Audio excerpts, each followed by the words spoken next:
Hello friends, welcome to our YouTube channel Study Point RC. Today we learn about sentence. Sentence grammar का एक अति महत्वपूर्ण topic है जिससे कई बार कॉम्पिटिटिव एग्जाम में क्वेश्चन पुट किए जाते हैं। तो लेट्स वी स्टार्ट सेंटेंस। अगर बात करें डेफिनेशन की तो definition the collection of words which makes a complete sense is called sentence. यानी शब्दों का एक ऐसा कलेक्शन या शब्दों का एक ऐसा समूह है जो कि एक पूर्ण कंप्लीट सेंस दे, सेंटेंस कहलाता है। यानी शब्दों का एक ऐसा समूह है जिससे कि कंप्लीट सेंस आए, वो शब्दों का समूह है ही सेंटेंस कहलाता है या वाक्य कहलाता है। अगर बात करें एग्जाम्पल के रूप में तो the sun rises in the east, यानी सूर्य पूर्व में उदय होता है। एक सेंटेंस ये दिया हुआ है, एक नीचे सेंटेंस दिया हुआ है rises the sun in east. तो ऊपर वाला जो सेंटेंस है उससे कंप्लीट सेंस निकल रहा है कि सूर्य पूर्व में उदय होता है, जबकि नीचे वाला जो वाक्य है इसके अंदर कोई कंप्लीट सेंस नहीं निकल रहा और शब्दों का समूह है, शब्दों का क्रम है वो भी सही नहीं है। तो नीचे वाला क्या हो जाएगा, रॉन्ग हो जाएगा। तो शब्दों का एक ऐसा समूह है जिससे एक पूर्ण कंप्लीट सेंस निकले, वो क्या कहलाता है, सेंटेंस कहलाता है। इसके बाद में अगर बात करें हम सेंटेंस के टाइप्स की तो सेंटेंस के जो टाइप्स होते हैं वो कई आधार पर होते हैं। तो आज हम यहाँ पर पर्पज के आधार पर सेंटेंस के टाइप पढ़ेंगे।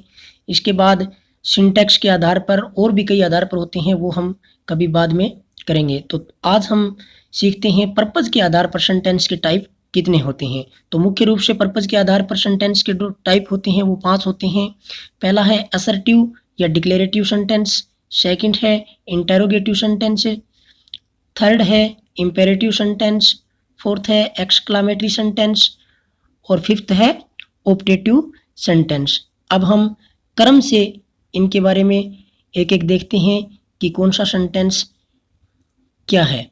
सबसे पहला सेंटेंस है असर्टिव सेंटेंस, जिसको डिक्लेरेटिव सेंटेंस भी कहा जाता है।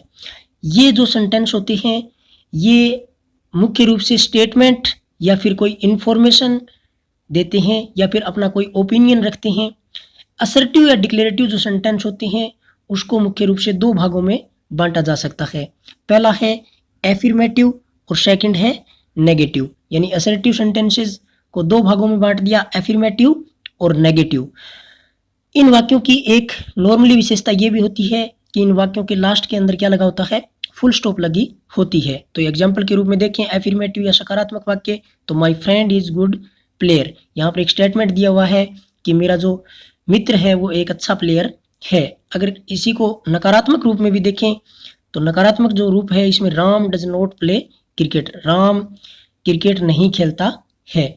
तो ये इसका नेगेटिव हो गया और ये एफर्मेटिव। तो असर्टिव या डिक्लेरेटिव सेंटेंस को 2 पार्ट में बांट सकते हैं, एफर्मेटिव और नेगेटिव। इसके बाद में बात करें अगर इंटेरोगेटिव सेंटेंसेस की तो इंटेरोगेटिव यानी प्रश्नवाचक वाक्य, तो इनकी नॉर्मली पहली विशेषता ये होती है कि इनके लास्ट में इंटेरोगेटिव चिन्ह लगा होता है और ये प्रश्न पूछते हैं। इंटेरोगेटिव जो वाक्य होते हैं वो भी नॉर्मली 2 रूप से स्टार्ट हो सकते हैं, या तो हेल्पिंग वर्ब से स्टार्ट हो सकते हैं या फिर WH वर्ड से स्टार्ट हो सकते हैं। हेल्पिंग वर्ब से जो शुरुआत होगी उनका उत्तर हम नॉर्मली यस या नो के अंदर दे सकते हैं, परंतु जो WH वर्ड से स्टार्ट होते हैं उनका उत्तर यस या नो में नहीं दिया जा सकता। तो हेल्पिंग वर्ब यानी is, am, are, do, does, was, were, has, have, had, इनसे स्टार्ट होता है। तो अब देखते हैं हम एग्जाम्पल के रूप में जो हेल्पिंग वर्ब से शुरुआत होते हैं वो हैं डू यू रीड इंग्लिश, क्या तुम अंग्रेजी पढ़ते हो। तो इसका उत्तर हम यस या नो के अंदर भी दे सकते हैं। परंतु दूसरा जो है वो है व्हाट इज यूर नेम, तुम्हारा नाम क्या है। तो इसके अंदर अपने को पूरा रीजन बताना पड़ेगा या पूरा बताना पड़ेगा कि तुम्हारा नाम क्या है, तो पूरा डिस्क्राइब करना पड़ेगा। तो एक जो इंटेरोगेटिव वाक्य है वो WH वर्ड से स्टार्ट होता है और एक हेल्पिंग वर्ब से स्टार्ट होता है। अब बात करें अगर इंपेरेटिव सेंटेंसेज की तो इंपेरेटिव जो सेंटेंसेज होते हैं वो कॉम्पिटिटिव एग्जाम में कई बार पूछ लिए जाते हैं। तो इम्पेरेटिव जो सेंटेंसेस होते हैं उनकी पहचान के लिए हमें ध्यान रखना है कि इन वाक्यों के अंदर या तो कोई ऑर्डर दिया होता है, या कोई सजेशन सुझाव दिया होता है, या वार्निंग कोई चेतावनी दी होती है, या फिर कोई रिक्वेस्ट यानी प्रार्थना की होती है। इन वाक्यों की नॉर्मली विशेषता ये होती है कि ये तो या तो वर्ब की फर्स्ट फॉर्म से शुरू होते हैं, या फिर प्लीज या काइंडली से स्टार्ट होते हैं, या फिर डू या डू नॉट से प्रारंभ होते हैं। तो इम्पेरेटिव वाक्य जो होते हैं उनकी ये विशेषताएं होती है। तो पहला अगर ऑर्डर का वाक्य देखें तो ओपन द विंडो यानी खिड़की खोलो, तो इसके अंदर वर्ब की फर्स्ट फॉर्म से स्टार्ट हो रहा है और यहाँ पर एक ऑर्डर दिया गया है। सजेशन यानी सुझाव का वाक्य देखें तो ऑलवेज स्पीक द ट्रूथ यानी हमेशा सत्य बोलो, ये यहाँ पर एक सजेशन दिया हुआ है। वार्निंग यानी चेतावनी, डोंट टेल ए लाई झूठे मत बोलो। इसी प्रकार रिक्वेस्ट का वाक्य यहाँ पर दिया गया है, प्लीज शट द डोर यानी डोर को बंद करो, प्लीज शट द डोर खोलो, रिक्वेस्ट दी हुई है। तो यहाँ पर हम देखते हैं कि जो इम्पेरेटिव जो वाक्य होते हैं वो नॉर्मली ऑर्डर, सजेशन, वार्निंग या रिक्वेस्ट वाले होते हैं। तो ये पहचान हमें करनी है। जब हम आगे पैसिव वॉइस और डायरेक्ट इनडायरेक्ट करेंगे तब भी वहाँ पर इम्पेरेटिव वाक्य आएंगे। अब हम बात करते हैं अगले इसके पार्ट की। तो इसका अगला टाइप्स है एक्सक्लामेटरी सेंटेंसेज। एक्सक्लामेटरी जो सेंटेंसेज होती हैं उसकी सबसे मुख्य विशेषता ये होती है इनके लास्ट में एक्सक्लामेटरी मार्क्स यानी चिन्ह लगा होता है। ये जो चिन्ह होता है ये एक्सक्लामेटरी चिन्ह होता है। इसके अलावा ये जो वाक्य होते हैं इनमें स्ट्रॉन्ग इमोशन होता है या फिर स्ट्रॉन्ग फीलिंग्स होती है और ये सडन फीलिंग को दर्शाते हैं। सबसे अच्छा इनको ध्यान रखने का तरीका यही है कि इसके लास्ट में विषम बोधक चिन्ह लगा होता है। तो अब हम देखते हैं इसके अंदर सडन फीलिंग वाले वाक्य आते हैं, जैसे wow what a boy, wow क्या लड़का है, यानी सडन अंदर से एक फीलिंग आएगी, sudden feeling. Oh my God what a beautiful girl, oh my God क्या गर्ल है। जब हम देखते हैं कि कई बार टीम जब मैच जीतती है तो अचानक से सभी खिलाड़ी बोलते हैं hurrah we have won the match, तो ये भी एक सडन फीलिंग होती है। हाउ स्वीट कितना अच्छा।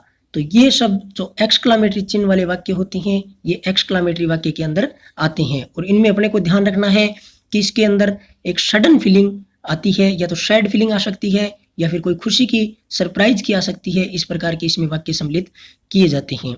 लास्ट जो वाक्य का टाइप है वो है ऑप्टेटिव सेंटेंसेस। ऑप्टेटिव जो सेंटेंसेस होते हैं उसके अंदर या तो कोई विश दी होती है या कोई प्रेयर या फिर कोई कर्स, इनको ये एक्सप्रेस करते हैं।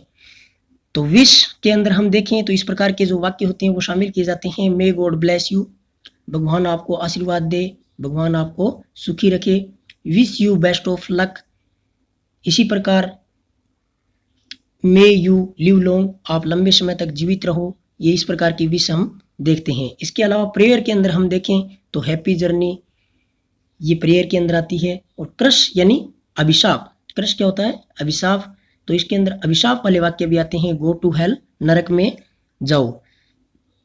तो इस प्रकार हमें ध्यान रखना है कि जो सेंटेंसेस होते हैं पर्पज के आधार पर वो 5 प्रकार के होते हैं और पांचों प्रकार में अलग अलग अपने को समझना है कि वाक्य का रूप क्या है। अगर वीडियो आपको अच्छी लगी हो तो लाइक करें, शेयर करें और सब्सक्राइब करें। थैंक यू, मिलते हैं नेक्स्ट वीडियोज़ में।